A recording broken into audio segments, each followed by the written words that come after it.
ይህንን ቪዲዮ በደንብ አዳምጡ፣ ላይክም አድርጉ፣ ሰብስክራይብ አድርጉ፣ ለብዙ እህቶች እንዲደርስ ማለት ነው። ብዙዎቻችንን ስለሚመለከት ነው። እና አንዲት እህቴ ናት ይህንን ነገር ቪዲዮ ስሪበት ለብዙ እህቶች ይጠቅማል ብላኝ ከነገረች በእርግጥ ቆይታለች። እኔም ደግሞ ዛሬ ነገ እያልኩኝ ቪዲዮ ሳልሰራ ቀረሁኝ ማለት ነው። ዛሬ ያለ ፍቃድ ሆነና ዛሬ ለመስራት ተገድጃለሁ ማለት ነው።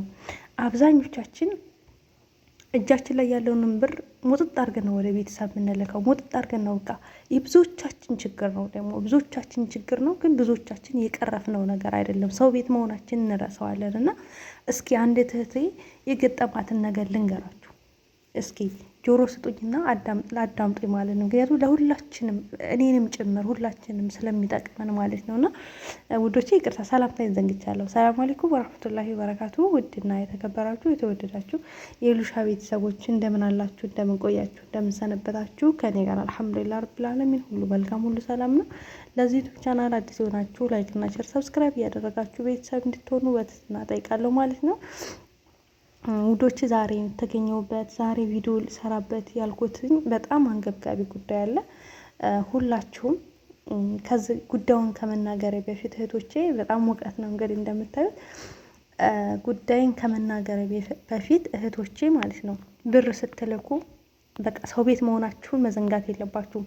እነዛ ሰዎች በፈለጉ ሰዓት እናንተን ድንገት ባላሰባችሁት ነገር ትኬት ቁርጥ አድርገው ሂጂ ብለው ሰፕራይዝ ሊያደርጓችሁ ይችላሉ።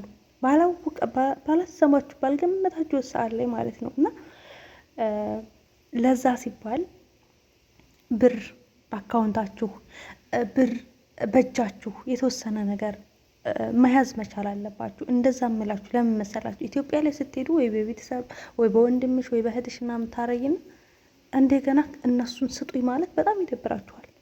የሆነ ጉዳይ ለማስፈጸም ትፈልጋላችሁ፣ ግን ብሩ በእነሱ ከሆነ ይደብራችኋል። አስሬ እንደዚህ አድርጉልኝ፣ እንደዚህ ስጡኝ ምናምን የራሳችሁ እኮ ነው ብሩ፣ ግን በጣም ነው እንትን የምትሳቀቁት። እኔ በግሌ ማለት ነው ወላሂ ነው የምላችሁ ከቦርሳዬ በቃ ብድግ አድርጌ የሆነ ጉዳይን ፍጽም ካላረኩኝ የልቤ አይደርስልኝ። የምሬ ነው የምላችሁ። ከሰው የሆነ የራሴ እንደሆነ አውቃለሁ፣ ግን የራሴ እንደሆነ ባቅም እንዲያርጉልኝ እንዲስጡኝ ማለት ኢትዮጵያ ገብቻ ይቸዋለሁ። ይሄንን በነገራችን ላይ በጣም እፈራለሁኝ። እንደዚህ አድርግልኝ እንደዚህ አያስፈሩም እኮ ቤተሰብ ናቸው። በጣም ነው እንትን የሚሉት፣ ግን በቃ የሆነ ታፍራላችሁ አስሬ ሰው ማዘዝንና በእጃችሁ ላይ የተወሰነ በአካውንታችሁ ላይ የተወሰነ መጠባበቂያ አድርጉ ማለት ነው። እና እህታችን የገጠማት ነገር ከመዳሟ ጋር የገጠማት ነገር ምን መሰላችሁና አንዳንዴ በሆነውም ባልሆነውም ነገር ግብ አትያያዙ ተነሱ ጋር ማለት ነው። የሀባቢ ሰው ቤት መሆናችንን መዘንጋት የለብንም። ሲቀጥል ደግሞ በቃ አንዳንዴ የምናልፋቸው ነገራቶች አሉ፣ ሰብር የምናደርግባቸው ነገራቶች አሉ። ሰብር ማድረግ ያለብን ጉዳይ ላይ ሰብር ማድረግ አለብን። እስከ ጥግ ድረስ ሆኖ እልካችን እልክ ግብ ከነሱ ጋር አያስፈልግም ውዶቼ ማለት ነው። ሲቀጥል ደግሞ እልክ የምንጋባው ምን ላይ መሰላችሁ? በጣም ኃይለኛ ኮስታራ መሆን ያለብን ምን ላይ መሰላችሁ? ደሞዛችን ላይ ነው። ደሞዝ ሲያቆዩብን ኮስታራ እኔ ያለ ደሞዝ የመስራት ግዴታ የለብኝም ብላችሁ ትውት አድርጉላቸው። ስራቸውን አይመለከታችሁም፣ እንደፈለጉ ይሆኑ። ሲቀጥል ደግሞ ሰው ቤት ሂጂና እህቴ ቤት እናቴ ቤት ሂጂ ስሪ ስትልሽ እዛ ጉዳይ ላይ ስሬ ሱኝ ያ ግዴታች ስላልሆነ ማለት ነው። ግን እዚህ ጋር በትንሹም በትልቁም በዛም እንትን ስትባባሉ መቻቻል መላመድ መቻል አለባችሁ። ምክንያቱም በቃ ሊያልፍለት ታገሩ የወጣ ሰው ብዙ ነገሮች ላይ በቃ እንትን እልክ ውስጥ ተገባብቶ አይደለም። እህታችን ምንድን ነው የገጠማት? ከመዳሟ ጋር እልክ ትገባባለች። ኃይለኛ ናት ምናምን እልክ ትገባባለች። ግን መዳሟ ምንድን ነው ያደረገቻት? ባላሰበችው ባልገመተችው ሰዓት ላይ ትኬቷን ቆርጣ እንቺ ብላ ሰፕራይዝ ያደረገቻት ማለት ነው። እሰውት እንግዲህ አላሰባችሁትም። እጃችሁ ላይ ብር አይኖርም። በቃ ይሄንን ብላችሁ አትገምቱትም። እንደዛ አይነት ነገር ሲገጥማችሁ የምር በጣም ትደነገጣላችሁ። በጣም ከምላችሁ ስሜቱን ግን የእሷ ቦታ ላይ ሆናችሁ ስሜቱን አስቡት ማለት ነው። የሚገጥማችሁ ማለት የምታስቡትን ስሜት፣ ምክንያቱም ብዙ ነገር አስባችኋል። ግን በቃ እንደዛ ድንገት በቃ እንደዚህ ነገ ትሳፈሪያለች ነገ በዚህ ሰዓት ስትባሉ በጣም ትደነግጣላችሁ። እና ልጅቷ በጥቅሉ ስሪበት ያለችው ቪዲዮ ለምንድን ነው? በቃ ሰብር ያድርጉ፣ ትዕግስተኛ የሆነ ቦታ ላይ ነው በቃ ስሬስ መሆን ያለባቸውና ስሬስ አለመሆን ያለባቸው ጉዳይ ላይ ያለባቸውን ጉዳይ ይለዩ።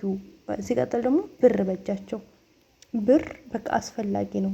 በአካውንታቸው በቃ መጠባበቂያ የሚባል ነገር አለና እንደዛ ነገር ነው ስሪላቸው ቪዲዮ አለችኝ ማለት ነው። እና ውዶቼ ምን ልላችሁ ፈልጌ ነው። ሲቀጥል ደግሞ እንደዛ አይነት ነገር ታጋጠማችሁ ራሳችሁን አረጋግታችሁ ኤርፖርት ላይ ማመልከት ትችላላችሁ። 2 ዓመት ኮንትራታችሁ ሳጨርሱ እነሱ እናንተን የማሳፈር እናንተን ሂዱ የማለት መብት የላቸውም። ገባችሁ አይደለ? መብትና ግዴታችሁን በደንብ ማወቅ መቻል አለባችሁ። በደንብ አንብቡ። በቃ መብታችሁን እወቁ ውዶቼ ማለት ነው። እነሱ እናንተ ድንገት ትኬት ቆርጠው ሂጂ የማለት መብት የላቸውም። አልፈልግም ካለች ተናዝር አድርጋ ለሌላ ሰው እንድትሸጋገሩ ማድረግ ትችላለች። እዛ ቦታ ላይ ደግሞ ኤርፖርት ቦታ ላይ ፖሊስ ይጠራልኝ ያለ ፍላጎቴ ነው ብላችሁ መናገር አለባችሁ። እኛ ኢትዮጵያውያኖች አብዛኞቻችን አንደኛ ስለ ሕጉ አናውቅም፣ ሁለተኛ ደግሞ ፍርሃት አለብን።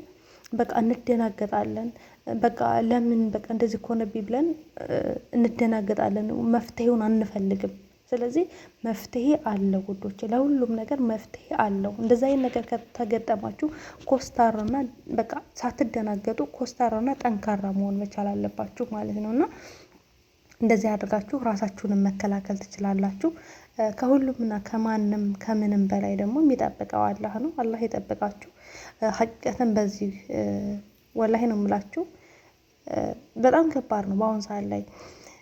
አንድ እህቴ ኮሜንት ጽፋለች፣ ኢቃማዬ 1 ዓመት ሆኖታልና በ1 ዓመት 1000 ብር ጠየቁኝ።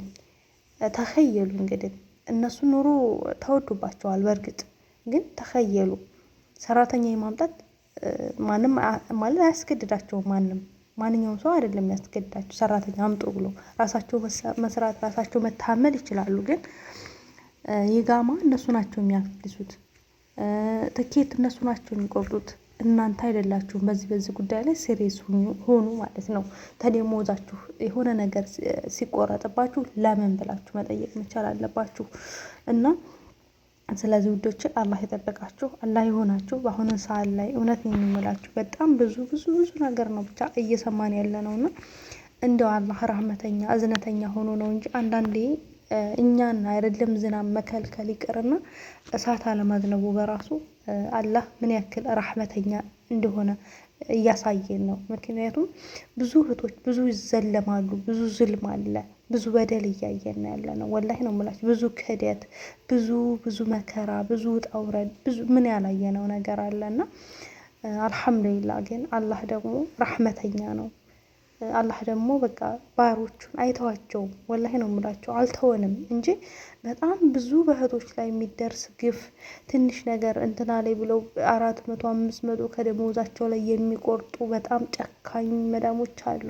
ደግሞ በዛው ልክ ደግሞ እጅግ በጣም ልበ ሩህሩህ ሰዎችም ደግሞ አሉ። ሁሉንም መውቀስ አልችልም፣ ሁሉንም መጨፍለቅ አንችልም። የምሬን ነው የምላችሁ ሁሉንም እና ግን እናንተ ሁልጊዜም እህቶቼ ማድረግ ያለባችሁ ነገር ቢኖር ሁልጊዜም ተጠባበቁ፣ ራሳችሁን ጠብቁ ስላችሁ በቃ የራሳችሁ የምትሉ ነገር የሆነ ነገር መጠባበቂያ። ስትሄዱ እኮ ለታክሲ ይቸግራል እህቶቼ፣ እውነቴን ነው የምላችሁ። በጣም ነው ለታክሲ የሚቸግረው፣ ብዙ ነገር ነው ለታክሲ ይቸግራችኋል። ታክሲ የሚከፍሉት 1 ብር ተቸግራችሁ ታውቃላችሁ? እኔ እውነቴን ነው የምላችሁ ዘንድሮ የብርን ዋጋ ያወቅኩበት በጣም ዘንድሮ ላይ ነው እና የሆነ ችግር ገጠመኝና የምሬን 1 ብር ዋጋ እንዳላት በደንብ ነው የተማርኩት። በደንብ ማለት ነው። አንዳንዴ ችግር በደንብ ያስተምራችኋል። ግን ደግሞ ችግር እስከሚመጣ ድረስ እናንተ ያንን ችግር መጠባበቅ የለባችሁም። ከሰዎች መማር አለባችሁ። በቃ ጎበዝ መሆን አለባችሁ። የምሬን እምላችሁና ይሄ ጊዜ ነው ያልኩትኝ አሁን ላይ ያለንበት ይሄ ጊዜ ይሄ ሶሻል ሚዲያ እኛ በነበርበት ሰዓት ላይ በነበረ ነው ያልኩትኝ። ምን አለ በነበረ ብዙ ነገር ማርበት ነበረ፣ ብዙ ነገር አውቅበት ነበረ፣ ብዙ ነገር አስተነተንበት ነበረ ብዬ ነው ያልኩትኝ ማለት ነው። እና አጋጣሚ ሆኖ ሱቅ ሄጄ ነበረ። በነገራችን ላይ ኢትዮጵያ ብቻ አይደለም ኑሮ የተወደደ፣ እውነቴን ነው የምላችሁ። አረብ ሀገር ላይ ኑሮ ንድድ ነው ያለው። ኑሮ ግን አይታወቀንም፣ ታውቃላችሁ። የምሬን ነው የምላችሁ፣ አይታወቀንም። ብን በምንዛሬ ስናስበው የኑሮ ውድነት በጣም የተጋነነው አረብ ሀገር ነው እንጂ ኢትዮጵያ አይደለም። የምሬን ነው የምላችሁ በምንዛሬ ስታስቡት ማለት ነው። አለኩል ያለን ሀገራችንን ሰላም ያደርግልን።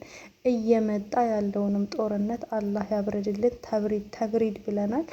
እና አጋጣሚ ሆኖ የቤት እቃዎች ሱቅ ምናምን ብዙ ቦታ ነበር የሄድኩትኝና የሚገርም ነው ወላሂ ነው የምላችሁ። በጣም እኔ ኑሮ ሳውዲ አረቢያ ላይ በጣም ነው ኑሮ የተወደደው ሀቂቀተን። ግን ይሁን አልሐምዱሊላህ እየተኖረ ነው። የኑሮ ውድነት ምንም አያደርግም፣ ሰላም ነው ዋናው። እውነቴን ነው የምላችሁ። የሰላም እጦት ነው ሰውን የሚረብሸው እንጂ የኑሮ ውድነት አይረብሽም። የምሬን ሰው የበላውን እንበላለን። ዞሮያችን አላህ የከፈታትን ጉሮሮ እሱ ሳይዘጋት አያድርምና እንደምንም እንደማንም ኑሮ እየተኖረ ነው። ኑሮ ተወደደም አልተወደደም ሰው መብላቱን አላቆምም፣ እየበላ ነውና አልሐምዱሊላህ ረብል ዓለሚን። ያጣነው ኢማን ነው፣ ያጣነው ሰላም ነው። በቃ ሀገራችን ላይ ሰላም ነው የጠፋው። ሰላም ቢኖርልን ጊዜ ዘና ብለን መኖር እንችላለን። ግን ያው ሰላም ስለጠፋ እንደዚህ ሰላማችን በቃ የሆነ ምን ልበላችሁ ግራ ተጋብተናል ሁላችንም ማለት ነው።